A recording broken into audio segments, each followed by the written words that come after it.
ದೆಹಲಿಯಲ್ಲಿ BJP rebels team ಕೇಂದ್ರ ಕಾರಾಗೃಹ ಸಚಿವ ಅಮಿತ್ ಶಾ ಅವರನ್ನ ಭೇಟಿ ಮಾಡಿ ವಿಜೇಂದ್ರ ವಿರುದ್ಧ ದೂರು ಕೊಟ್ಟಿದ್ದಾರೆ.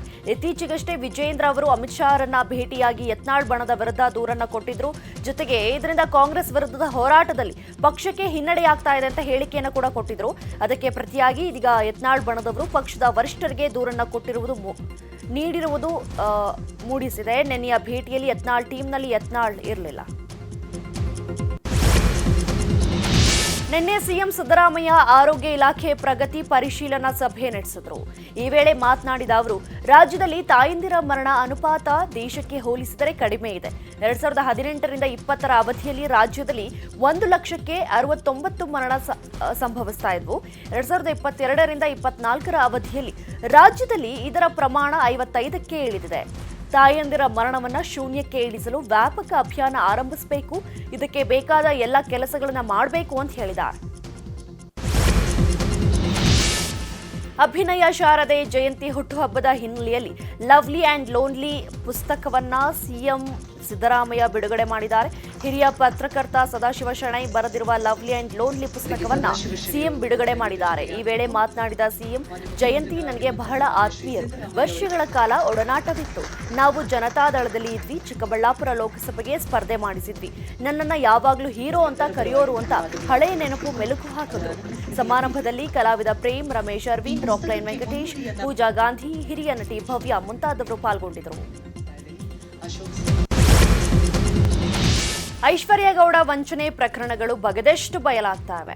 ಇದೀಗ ಡಿಕೆ ಸುರೇಶ್ ತಂಗಿ ಹೆಸರಿನಲ್ಲಿ ಮತ್ತೊಬ್ಬರಿಗೆ ವಂಚನೆ ಮಾಡಿರೋದು ಬೆಳಕಿಗೆ ಬಂದಿದೆ.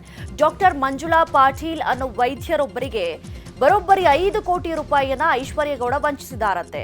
ಬಿಸಿನೆಸ್ ನೆಪದಲ್ಲಿ 2.5 ಕೋಟಿ ಹಣ ಹಾಗೂ 2 ಕೆಜಿ ಚಿನ್ನ ವಂಚನೆ ಮಾಡಿದ್ದಾರೆ ಅಂತ ಆರ್ಆರ್ ನಗರ ಠಾಣೆಯಲ್ಲಿ ಐಶ್ವರ್ಯ ಗೌಡ ವಿರುದ್ಧ ಎಫ್ಐಆರ್ ದಾಖಲಾಗಿದೆ.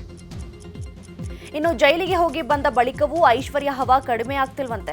ಜೈಲಿಗೆ ಹೋಗಿ ಬಂದ ಮೇಲೂ ಡಾಕ್ಟರ್ ಮಂಜುಳಾ ಪಾಟೀಲ್ಗೆ ಕಿಲಾಡಿ ಐಶ್ವರ್ಯ ಆವಾಜ್ ಹಾಕಿದ್ದಾರೆ. ಈ ಒಂದು ಡಾಕ್ಟರ್ ಮಂಜುಳಾ ನಿವಾಸಕ್ಕೆ ತೆರಳಿದ ಐಶ್ವರ್ಯ ಗೌಡ ಚಾಲಕ ಧನಂಜಯ ಐಶ್ವರ್ಯ ಜೊತೆ ಮಾತನಾಡುವಂತೆ ಡಾಕ್ಟರ್ ಮಂಜುಳಾಗೆ ಧಮಕಿ ಹಾಕಿದಾರಂತೆ. ಆ ಬಳಿಕ, ನಾನು ಡಿಕೆ ಸುರೇಶ್ ತಂಗಿ, ನನ್ನ ಹಣ ಕೊಡಲ್ಲ, ಹಣದ ಬಗ್ಗೆ ದೂರು ಅಥವಾ ಸಾಕ್ಷ್ಯ ನೀಡದಂತೆ ಬೆದರಿಕೆ ಹಾಕಿದ್ದಾರೆ ಅಂತ ಡಾಕ್ಟರ್ ಮಂಜುಳಾ ದೂರಿನಲ್ಲಿ ಉಲ್ಲೇಖ ಮಾಡಿದ್ದಾರೆ. ಎಚ್ಎಂಪಿ ವೈರಸ್ ಭಾರತದಲ್ಲೂ ಕಾಣಿಸಿಕೊಂಡಿದೆ. ದೇಶದಲ್ಲಿ ಒಟ್ಟು 6 ಎಚ್ಎಂಪಿ ವೈರಸ್ ಕೇಸ್ಗಳು ದೃಢವಾಗಿವೆ. ಬೆಂಗಳೂರು, ತಮಿಳುನಾಡಿನಲ್ಲಿ ತಲಾ 2 ಪ್ರಕರಣ, ಗುಜರಾತ್ ಹಾಗೂ ಪಶ್ಚಿಮ ಬಂಗಾಳದಲ್ಲಿ ತಲಾ 1 ಪ್ರಕರಣ ಪತ್ತೆಯಾಗಿದೆ. ಬೆಂಗಳೂರಿನಲ್ಲಿ 2 ಮಕ್ಕಳಿಗೆ ಎಚ್ಎಂಪಿ ವೈರಸ್ ಸೋಂಕು ಬೆನ್ನಲ್ಲೇ ಆರೋಗ್ಯ ಇಲಾಖೆ ಹೈ ಅಲರ್ಟ್ ಘೋಷಣೆ ಮಾಡಿದೆ. ಗುತ್ತಿಗೆದಾರ ಸಚಿನ್ ಪಾಂಚಾಳ ಆತ್ಮಹತ್ಯೆ ಪ್ರಕರಣ ಸಂಬಂಧ ಸಿಐಡಿ ಡಿಐಜಿಪಿ ಶಾಂತನು ಸಿನ್ಹಾ ವಿಚಾರಣೆಗಿಳಿದಿದ್ದಾರೆ. ಮೃತ ಸಚಿನ್ ಮನೆಗೆ ಭೇಟಿ ಕೊಟ್ಟ ಸಿನ್ಹಾ ಕುಟುಂಬಸ್ಥರೊಂದಿಗೆ ಸಮಾಲೋಚನೆಯನ್ನು ನಡೆಸಿ ಸಚಿನ್ ಕುರಿತು ಸಮಗ್ರ ಮಾಹಿತಿಯನ್ನು ಪಡೆದುಕೊಂಡರು. ಅಲ್ಲದೆ ಇವತ್ತು ಬೆಳಗ್ಗೆ 10ಕ್ಕೆ ದೂರುದಾರರಾದ ಸವಿತಾ ಹಾಗೂ ಸುರೇಖರನ್ನ ಬೀದರ್ ಜಿಲ್ಲಾ ನ್ಯಾಯಾಲಯದ ಮುಂದೆ ಹಾಜರುಪಡಿಸುವ ಸಾಧ್ಯತೆ ಇದೆ. ನ್ಯಾಯಾಲಯದಲ್ಲಿ 144 ಸ್ವಇಚ್ಛಾ ಹೇಳಿಕೆ ದಾಖಲಿಸಿದ್ದು, ಬಳಿಕ ತನಿಖಾಧಿಕಾರಿಗಳಿಂದ ವಾರೆಂಟ್ ಜಾರಿ ಮಾಡುವ ಸಾಧ್ಯತೆ ಇದೆ. ಸಾಲದಿಂದ ಬೇಸತ್ತು ಉದ್ಯಮಿಯೊಬ್ಬರು ಆತ್ಮಹತ್ಯೆ ಮಾಡಿಕೊಂಡಿರುವ ಘಟನೆ ಬೆಂಗಳೂರಿನ ಅಕ್ಷಯ ನಗರದಲ್ಲಿ ನಡೆದಿದೆ. ಮೃತನನ್ನ ಕಲಾಲ್ ದತ್ತ ಅಂತ ಗುರುತಿಸಲಾಗಿದೆ. ಬಡ್ಡಿ ಟಾರ್ಚರ್ಗೆ ಆತ್ಮಹತ್ಯೆ ಮಾಡಿಕೊಂಡಿದ್ದಾರೆ ಎನ್ನಲಾಗಿದೆ. ಘಟನಾ ಸ್ಥಳಕ್ಕೆ ಹುಳಿಮಾವು ಪೊಲೀಸರು ಭೇಟಿ ಕೊಟ್ಟು ಪರಿಶೀಲಿಸಿದರು. ಪ್ರಕರಣವನ್ನು ದಾಖಲಿಸಿಕೊಂಡು ತನಿಖೆಯನ್ನು ನಡೆಸ್ತಾ ಇದ್ದಾರೆ.